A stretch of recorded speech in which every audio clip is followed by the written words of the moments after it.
You are now entering the Back in Time podcast. We came, we saw, we kicked its ass. You're killing me, Smalls. I'll be back. Folks, where we're going, we don't need roads.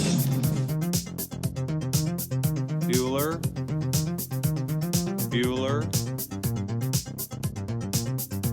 My mom always said life was like a box of chocolates. Keep the change, you filthy animal. Here are your hosts, Kyle and JD. Welcome back to the Back in Time podcast. I'm your host, Kyle Autry, joined as always by my co-host, JD. JD, how you feeling tonight? My man, my 6 guns are ready to go. Bang, bang. Bang, bang. I love it, man. I'm really looking forward to diving into the episode here. But before we do, I do want to thank you guys for hitting the download button on today's podcast. You can subscribe for free on Apple Podcasts, Spotify, YouTube, Amazon Music, Google Podcasts, CastBox, and Anchor FM.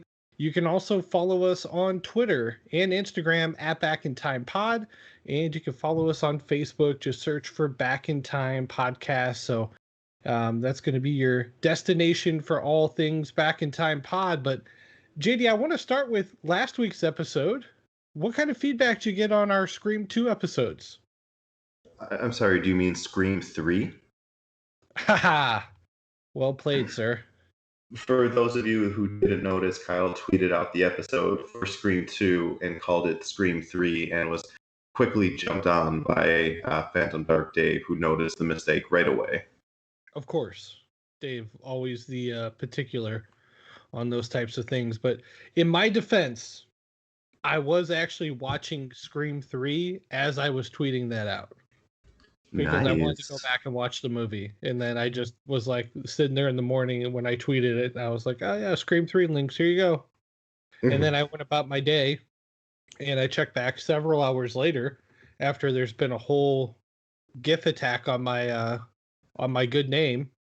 And yeah, I made the correction. Unfortunately with Twitter, you can't just like edit stuff out. So you have to actually go in there and delete it and then repost it, which is kind of lame. Mm-hmm. So with Instagram, you can edit and stuff, which is nice. Yeah, you could do the same on Facebook too, but Twitter's, as we've learned in recent news, as very awkward and peculiar with the way that they like to operate. Yeah, a little bit. Yeah, I mean, what was your feedback though on Scream 2? Because I had a lot of fun recording that episode and the teaser. Yeah, legit. I mean, I heard nothing but it was nothing but love for us. So thank you all that downloaded and listened and joined us and participates on social media with us. But, you know, a lot of people agreeing with me, a lot of people agreeing with you. I mean, we were sort of mixed in our critical response of the film and what we thought about it. You loved it. I was iffy about it.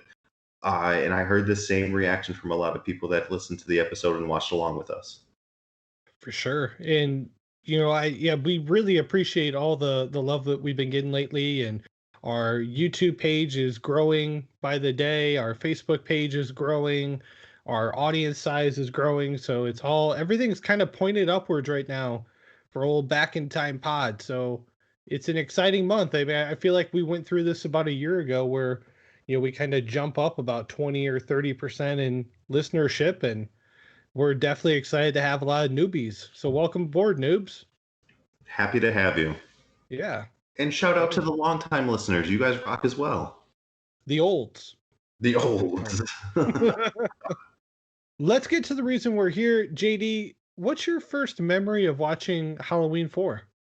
Oh, shit. I mean, it was probably college when I really sat down and invested a lot of time into catching up on a lot of the horror sequels that I was familiar with, like the original and maybe number 2, number 3. But had never seen part 4. So I have the copy that I went out to Circuit City to buy. That's still the copy that I'm going to be watching it on. It's a double feature with Halloween 4 and Halloween 5.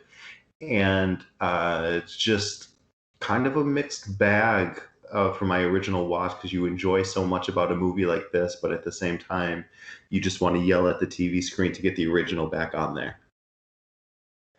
That's crazy that you said Circuit City because my memory is very similar. So in college, I had a job working for a company, I believe it was called Mosaic. It's been a while. But basically my job was I was on the marketing side. I would go to Best Buy every day and I was in charge of putting up all the sale tags throughout the DVD and CD section. And then any type of like material that they got in. So if there was a new Halloween movie, then I would be in charge of like propping up the cardboard cutout and making the display. So I would just like spend all day going through the titles and looking at all the movies on there. And that's when I bought Halloween 4, Halloween 5, and Halloween 6.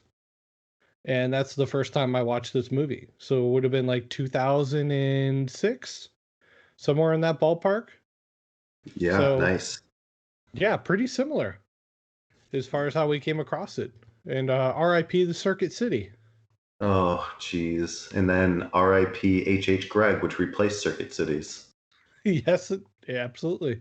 Well, that's cool that we kind of have the same story there. And yeah, I kind of wonder, I have to go through this because I have the special edition of Halloween 4, and I'm yet to go through and watch there's like a Halloween 4 and 5 discussion panel. And then there's actually a making of Halloween for the final cut. So I'm going to go through those and watch them before we record the full episode. And hopefully I'll have a couple of little tasty tidbits for you. Van Damme. Yeah, Rob Van Dam. Okay, well, let's get to the trailer, man. So if you guys are following along at home or if you're watching this on YouTube, you're going to see it pop up here on your screen in a second. But if you want to just watch it from your own computer, you can go ahead and head over to our YouTube page, pull up the video tab. You should be able to find the Halloween 4 original trailer. And then I will give a 3, 2, 1 click countdown. And we will watch this together. And for me, JD, very first time I've ever watching the trailer. Excited about it.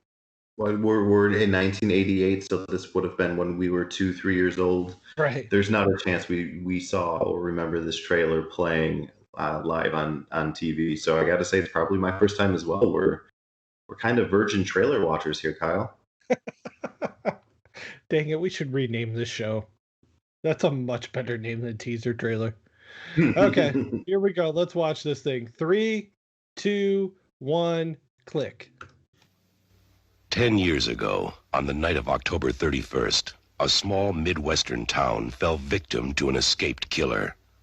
Under the cover of darkness, he carried out the most horrifying mass murder on record.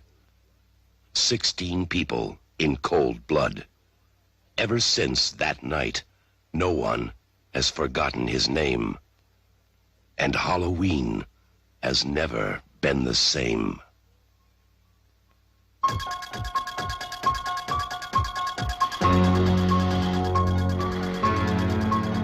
Now, Michael Myers has come home. He has returned for one more night of unholy terror. Michael!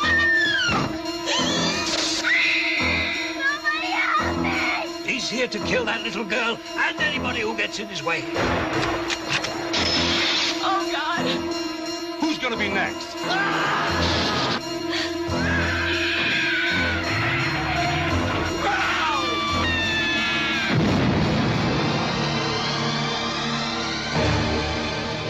Halloween 4, the return of Michael Myers.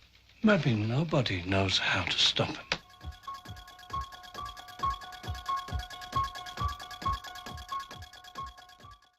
JD, very spooky. Maybe nobody knows how to stop him. What would you think of this trailer?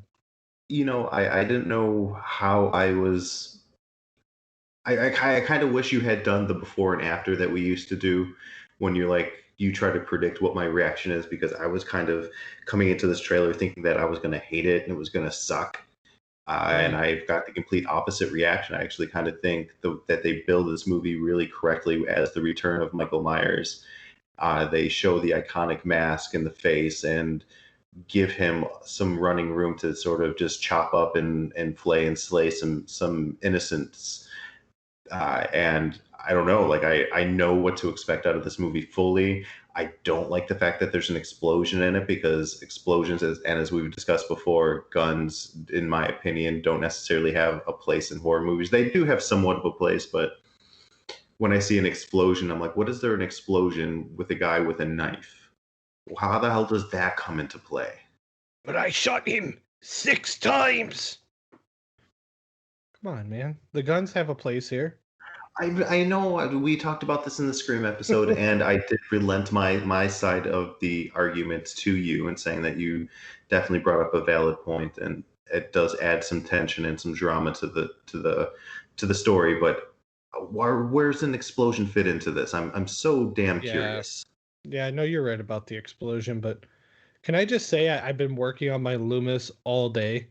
I feel like I swallowed like a whole mouthful of just like nails, rusty old nails, trying to get this voice down. Could you imagine Loomis like in Arrested Development saying Michael? Like it's so gargly. There's no way I can't say Michael without going Michael. But I can do. No, I put a star next to one of my notes because you pretty much said exactly what I said, which is it's very clear what the objections are, or what the direction is of this movie. This is a vehicle to bring Michael Myers back. I did laugh a little bit where they said one more night of terror. I'm like, well, okay, that was 88. We've got 2 more coming next year and the year after. So it's definitely not been one more night of terror. It's been like 34 more years of terror. Yeah. So so that made me laugh a little bit. But no, overall, like I agree with you 100%. Like I love the opening. I love the voiceover guy. I enjoy the shots that they use, that kind of like that long lens of him like staring across from Loomis in that kitchen area. It looked like, or actually, I think that's the kitchen. That might be like the garage area from one of the scenes. But it's a cool shot. It's like a long hallway shot. Mm-hmm. It just kind of like brings him into the trailer, and you're just like, okay, cool. I mean, I'm sure we're gonna talk a lot about his mask, which is different than part 1 and part 2. But yeah, I mean, kind of like Halloween 3, this movie's become a little bit of a cult classic over the years. And there's some good stuff in here, and there's some other stuff for us to definitely talk about. Oh, for sure. And I'm excited to dive into it because, you know, for what it's worth, I think The Mask is very 1988. Sure. Yeah. And it's compared to what we've seen with the more modern masks of Michael Myers, it's just not scary. Yep. It may be spooky, maybe, but I don't know. All right, well, let's talk about some of the box office numbers and dive into this thing as we normally do here. So Halloween 4 debuted at the box office on October 21st of 1988. It was distributed by Galaxy International to 1,679 theaters with a runtime of 88 minutes and a production budget of just $5 million. Halloween 4 opened number 1 at the box office, bringing in $6.8 million. And then in week 2, repeating as the number 1 movie in America with another $4.5 million, which brought their 10-day total to $12.9 million. JD, what do you think about the first 10 days for Halloween 4? I think that's a good take. Mm-hmm. I think that makes sense, especially given when it came out. And I'm going to just jump the gun and say I doubt the schoolyard effect was in play. Okay, why? What, this came out the 22nd? The 21st? Yeah, about 10 days before. So 10 days before Halloween, I got to say, like, all of the hype and excitement to see a Halloween movie sort of blew its wad prematurely. And it probably gave way to other movies in the top 10 in subsequent weeks. It's just my guess. Okay. Do you think that's smart, or do you think that hurts him in the long run?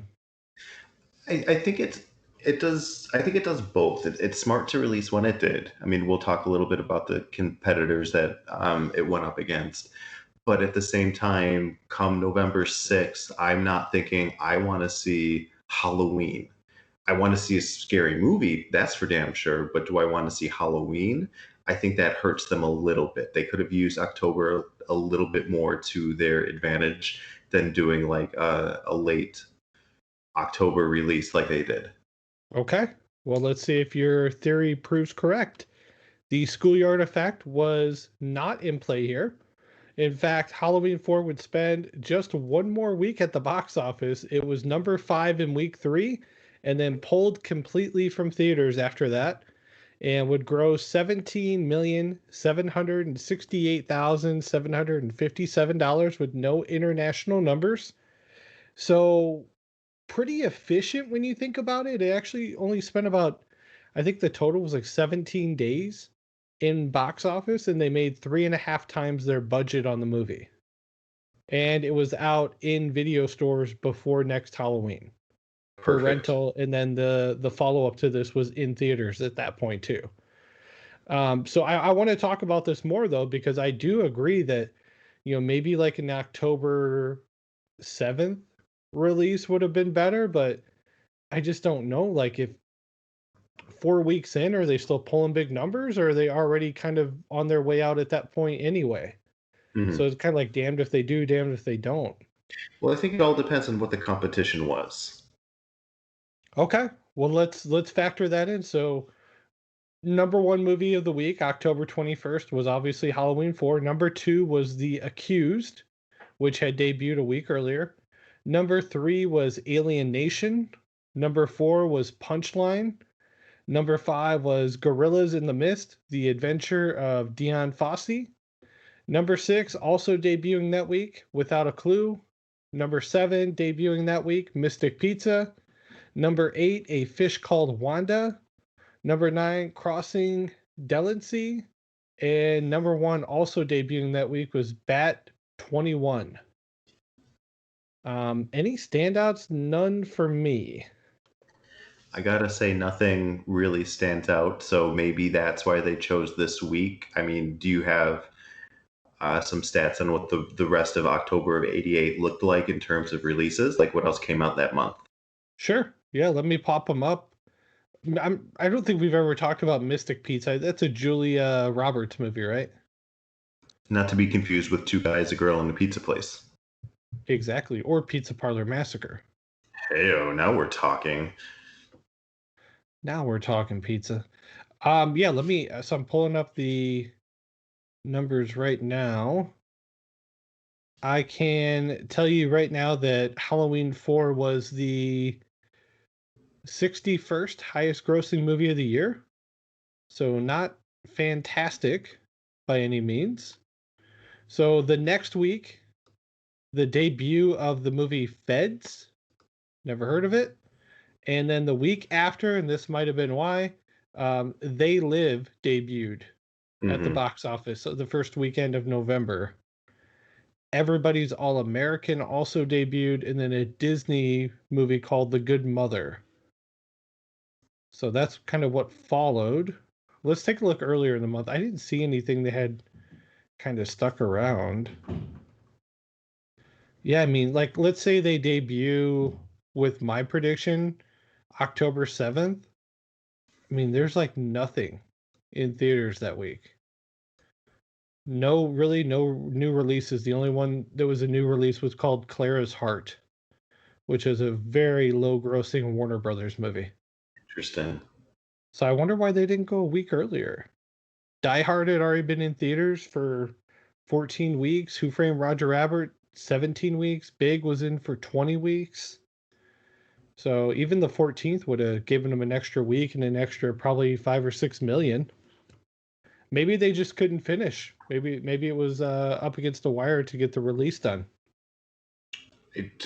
I just find it curious. I think they could have squeezed a couple more drops out of that lemon if they had released it a week, 2 weeks earlier. For sure.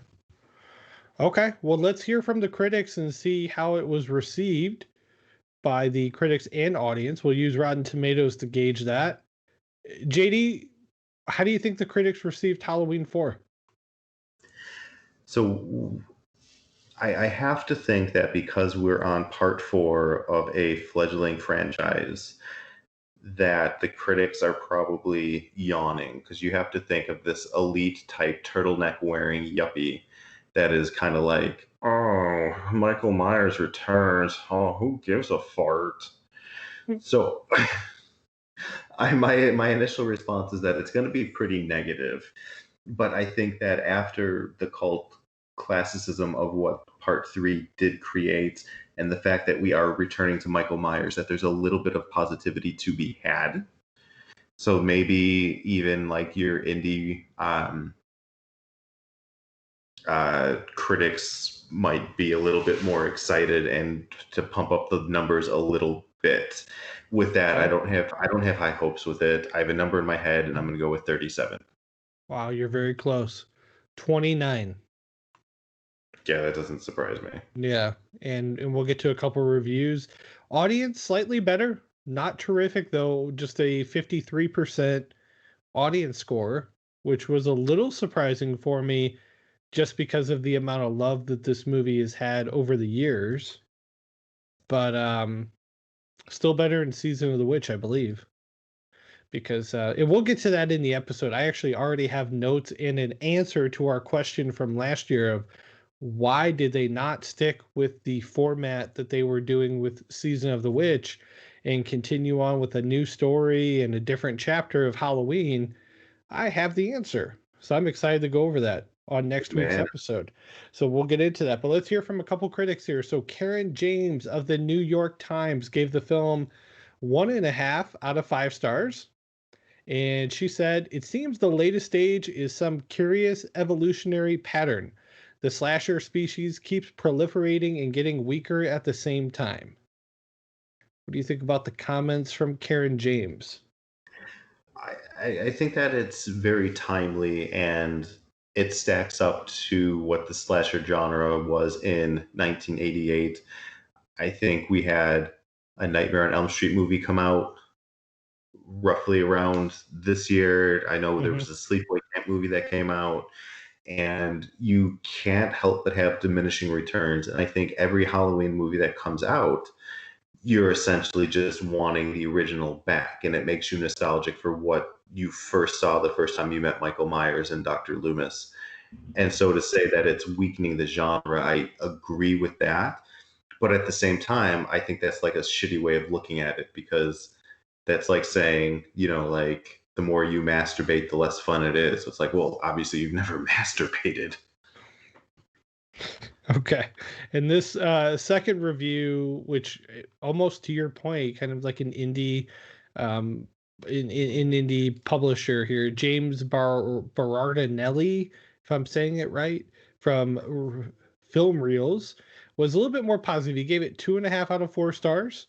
And he said, of all the Halloween sequels, including the irrelevant and unwatchable Halloween 3, Halloween 4 stands out as the best of a generally uninspired lot. Kind of a backward slap, but what would you think? Well, I find that interesting because he's comparing it to future sequels that in 1988, you don't necessarily know what the hell is going to happen yet. So it's a pat on the back for the movie, but also a backward slap, like you're saying, to the rest of the franchise. Yeah, exactly. So, man, what are you looking forward to most when we dive into Halloween 4 in a couple days and talk a little bit about Michael? That one sounded a little Job. That was very Job. That was a little Job you got there, a little gob. I am looking forward to the return of Michael Myers. Like the original Halloween movie is iconic for an endless number of reasons. Number 2. Number 1? No, number 2. It's a poo noise. I thought you were making a point. You're like, okay, number 2. No, the number 2. You don't understand. You've heard of toilet humor, right? Yeah, this one fell flat. Ew. Number 2 does a great job of extending what the original did. Number 3 obviously shit the bed while at the same time created something culturally and cultish, fanatically useful. So I'm just excited to see Michael Myers come back, and looking forward to the future where we get to dive into these rest of these, as old sports said, uninspired sequels in the franchise. If this is the highlight, then that means we're all downhill from here. And it's all downhill from here. Great Newfound Glory song. No, I'm looking forward to, just discussing some of the plot holes, but also just some of the things that, I mean, it kind of works in every horror movie. There's some just classic, straight up, let's throw this in here because it's a slasher movie moments. And I look forward to us getting into that. And I look forward to you guys checking out the episode and following us on Twitter and Instagram at Back in Time Pod. And then check out all the other awesome podcasts out there. We're part of a group called the SIP Network, which is at Network SIP on Twitter and at SIP Network on Instagram. And there's a ton of great podcasts out there for you guys to check out. And then you've got JD's PodQuest. Listen to me. SideQuest podcast on the side that he does with a couple of our other buddies, which is Gaining. Checks that out. And then we'll be back in a couple days, man. So we'll hop into the old DeLorean. We'll punch it back to 2020. I wish we could stay in 88. This year's been awful. But thanks for listening. We'll talk to you guys in a couple days. See ya. Michael.